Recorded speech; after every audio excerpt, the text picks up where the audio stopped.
Welcome back to the rest of the story. The actual video is after this short clip, but I want to clear some things up first. First of all, there was a video that was supposed to precede the upcoming video, which I'm talking in the tractor. I deleted it. I deleted it when I transferred it over. My bad. Sorry, guys. Secondly, the next video, it's late at night, it's dark, and I didn't have the light on, so you kind of just hear my voice and you can kind of see my outline until the later part of the video.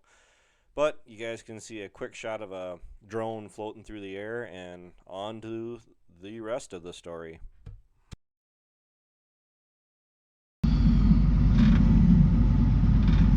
Welcome back to the rest of the story. I had to cut the video a little earlier. I had a phone call come in that I had to take, and some things happened, and here we are. It's really not as late as it seems. It's only 7:30 at night, but we're not going to be running too much later from the looks of it. All we have is the gravity wagons to fill and the grain carts. We already have the red cart that's on the 8235 already loaded, and I don't know how much is on the green cart.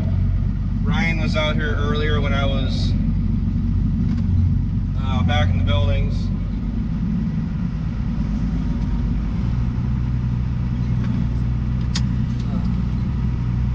This has been a little bit of a hassle today. This is the first day we've been combining beans, if I've already said that earlier. And he's going about 3 miles an hour, which I guess isn't too bad. It is really nice to see these beans coming off the field. They were really starting to bug all of us. But there's a truck coming tomorrow morning right away, and at the very least we gotta get our grain carts loaded up so I can be here in the morning and get him sent on his way. We do have a fair number of our soybeans booked and contracted and ready to go. Not all of them, unfortunately, but with each passing year you get a little smarter. At least you hope that it goes that way and not the other way. And I never used to contract as much earlier on. Say in the last 3 years, just comparing the last 3 years, I never used to contract a whole lot of crops early in the season. I like to wait and see what it does going into harvest. And anybody that is watching my channel that is a farmer or watches the grain markets knows that it is very rare to get a harvest rally. Now, we've had a little bit of an uptick in the prices. This fall, I would not go so far to say we've had a harvest rally. At best, you'll get me to say that the prices have been up for like a couple days. I mean, I need to see like 50 cents on corn. I'll be generous, 30 cents on corn and $1 on beans before you get me super excited saying we have a harvest rally. But everything is going all right. The combine, we had some things that were sticking on the bean head. The bean head did not want to work at 100%. But from the looks of it, from about 4 o'clock on, it's been working great. Andrew was here earlier, and I imagine trying to sell us more products that we don't need. I don't know if you guys can't see my face, but I am joking when I say that. I know it's really hard to believe, and believe it or not, I'm not paid to say this, but Andrew has been hands down the best agronomist that this farm has ever had. The last agronomist we've had, if you guys are watching, no overall offense, but Andrew, it does definitely feel like he is looking out for our bottom line. He's actually kept me from making purchases for stuff or applying different products because I felt that they would help, or I was just curious. When I do want to do stuff, it's not, well, if you want to do it, might as well do it across the whole works. Andrew is definitely all for doing trials. Well, if you're going to do that, like that Triva Pro, my place got hit with soybeans really bad in June this year. We went through and we hit it with Triva Pro once, which is a fungicide. Big difference on the quality of the corn. And then we went from that to hitting it with the plain later on, and we do have the yield monitor on the combine that is going to be able to show us if that helped us or it didn't. I already know that it did. I've already seen a lot of pictures this fall from other locals that are showing a very clear difference from the corn that has been treated and corn that hasn't been treated. Yes, I'm definitely open for doing different trials and different crops. Everybody knows I have that one farm of mine that it's basically one big test experiment every year. In the last, the last 3 years, I haven't farmed it the same way in any of those 3 years. I've changed something up every year. And going into next year, I am already considering what I'm going to change up next year, because what I like to do is, it's kind of like my test plot farm. I like to see what works and what doesn't there, and then I incorporate on the rest of our acres. As far as the soybeans go, this farm was planted about 10,000 seeds per acre, heavier than the rest of our ground.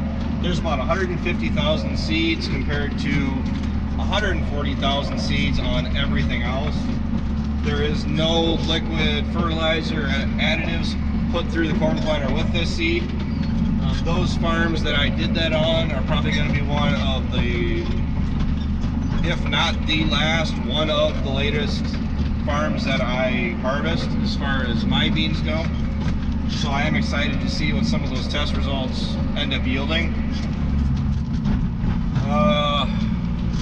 Here's the thing about being the guy that's a runaround guy, I guess you could call me the runaround guy, is I'm really not sure how things are yielding. I've been in the combine, I was in the combine for 15 minutes total today, and those aren't running minutes either. So I mean, I'm just kind of around. If anybody needs help, I'm typically the one that answers. I would like to run as late as we can, but at this point, I really don't know if it makes sense to hook or set the auger up to the bin and start running beans into the bin. I mean, I'll know that really quick here once we get the rest of the stuff. The rest of these wagons at least full. If we get everything full and we're still willing or able to keep cutting beans, we will.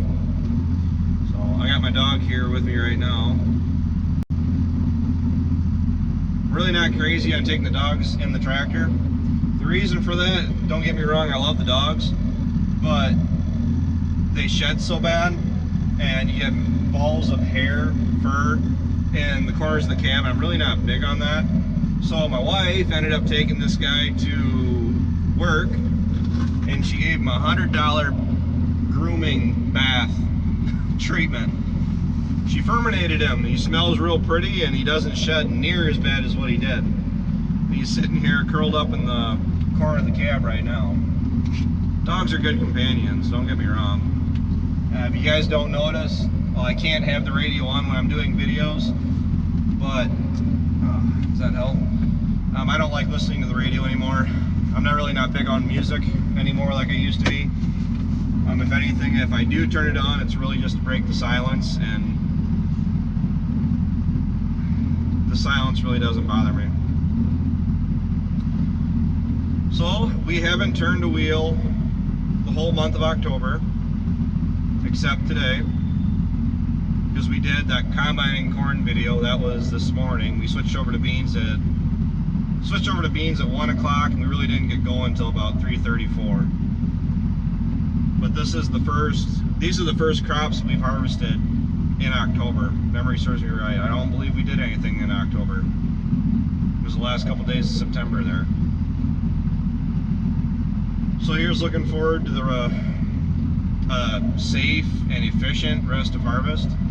We have not worked any of Ryan or I's crops through yet. I'm getting anxious. I'd like to see some of my crops run through here. Can't really sell any corn yet because mine's all contracted for November.